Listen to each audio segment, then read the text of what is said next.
সবুজ প্রকৃতির এই মায়াঘেরা জায়গা ওপর থেকে দেখলে যে কেউ প্রেমে পড়ে যাবে। কিন্তু এই সবুজ প্রকৃতির মাঝেই লুকিয়ে আছে ভয়ানক এক রহস্য, যার ভয়াবহতা সবসময় ছিল রহস্যময়। সাধারণ মানুষের কাছে এটি প্রাকৃতিক সৌন্দর্য হলেও এখানে দিনের আলো নিভলেই নেমে আসে অন্ধকার জগতের ছায়া।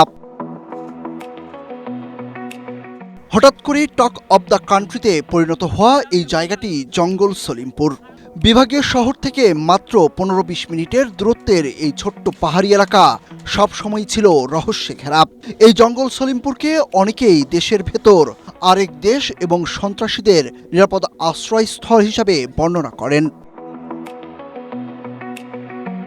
মূলত এখানকার দুর্গম ও পাহাড়ি ভূপ্রকৃতির কারণে সলিমপুরে আইন শৃঙ্খলা বাহিনীর তৎপরতা তুলনামূলকভাবে কঠিন।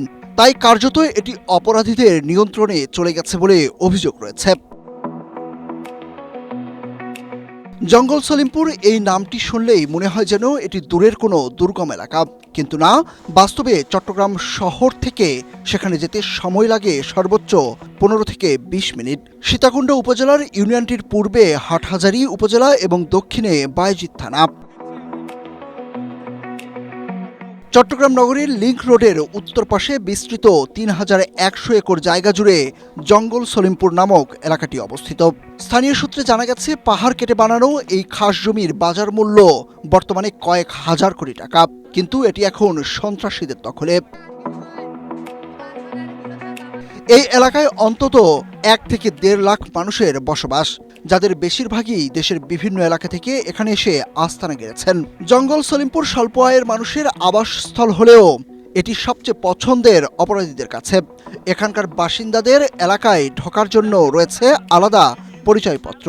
তাছাড়া এখানে আর কেউ ঢুকতে পারে না এবং এই এলাকার সুরক্ষা কিংবা পাহারায় ঢাল হয়ে দাঁড়িয়ে অপরাধীরা। কিন্তু প্রশ্ন হলো, এত কিছুর পরেও কেন এটি নিয়ন্ত্রণে আনা যাচ্ছে না? জঙ্গল সলিমপুর উদ্ধারে বেশ কয়েকবার চেষ্টা চালায় প্রশাসন, কিন্তু শেষ পর্যন্ত হামলা কিংবা গোলাগুলির শিকার হয়ে ফেরত আসতে হয়। এছাড়া সরকার এই এলাকার নিয়ন্ত্রণ না নিতে পারার পেছনে রাজনৈতিক ছত্রছায়াও মূল কারণ বলে মনে করছেন অনেকেই। কারণ জঙ্গল সলিমপুর মানে অন্তত 20,000 লোকের ভোট। কদিন আগেই এই জঙ্গল সলিমপুরে সন্ত্রাসীদের ভয়াবহতা দেখেছে দেশবাসী। কয়েকজন অস্ত্রধারী সন্ত্রাসীকে গ্রেপ্তারের উদ্দেশ্যে র্যাবের একটি দল অভিযান চালাতে গেলে শেষ পর্যন্ত র্যাবের সদস্যরাই সেখানে হামলার শিকার হন এবং র্যাবের একজন কর্মকর্তা নিহত হন।